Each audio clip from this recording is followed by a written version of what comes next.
বিসমিল্লাহির রহমানির রহিম। আসসালামু আলাইকুম। আজ আমি বরবটি আলুর ঝোল রান্না করেছি। তো বরবটি আলুর ঝোল কীভাবে রান্না করেছি চলেন দেখে আসি। প্রথমে আমি 3টা চিংড়ি মাছ, বড় চিংড়ি নিয়েছিলাম, সেটা হলুদ এবং লবণ মরিচ মাখিয়ে ধুয়ে নিয়ে ভেজে নিয়েছি, কেটে কেটে নিয়েছি মাঝখান থেকে, ভেজে এখন উঠিয়ে নিচ্ছি। এর মধ্যে আমি অ্যাড করছি পেঁয়াজ কুচি।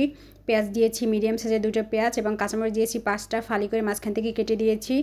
আর এটা একটু মোটামুটি নেড়ে চেড়ে নিচ্ছি।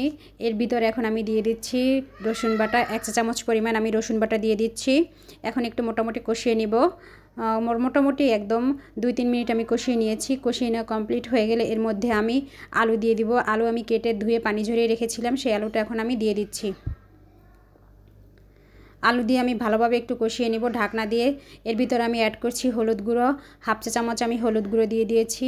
আর অ্যাড করব লবণ আপনারা আপনাদের পরিমাণ মতো দিয়ে দিবেন, মাঝে টেস্ট করে নেবেন ঠিক আছে নাকি। আলুটা যখন মোটামুটি সেদ্ধ হয়ে এসেছে সেই পর্যায়ে আমি দিয়ে দিচ্ছি বরবটিটা আমি একটু ভাপে দিয়ে নিয়েছিলাম গরম পানিতে, 1 মিনিটের মতো একটু ভাপে দিয়ে নিয়েছি। সেই বরবটিটা এখন দিয়ে ভালোভাবে নেড়েচেড়ে কষিয়ে নিচ্ছি। এভাবে আমি 5 মিনিটের মতো কষিয়ে নিয়েছি। এখন আমি এর মধ্যে অ্যাড করব পানি।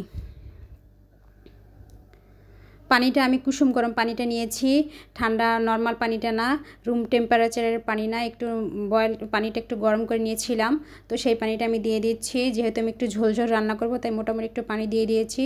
এখন আমি এটা কোনো ঢাকনা দিয়ে ঢেকে দিব না, ঢাকনা ছাড়াই আমি রান্নাটা কমপ্লিট করব। তো এভাবে আমি 10 মিনিট রান্না করেছিলাম। তারপরে আমি অ্যাড করেছি চিংড়ি মাছ। চুলার আঁচটা হাই হিটেই মোটামুটি রেখেছিলাম।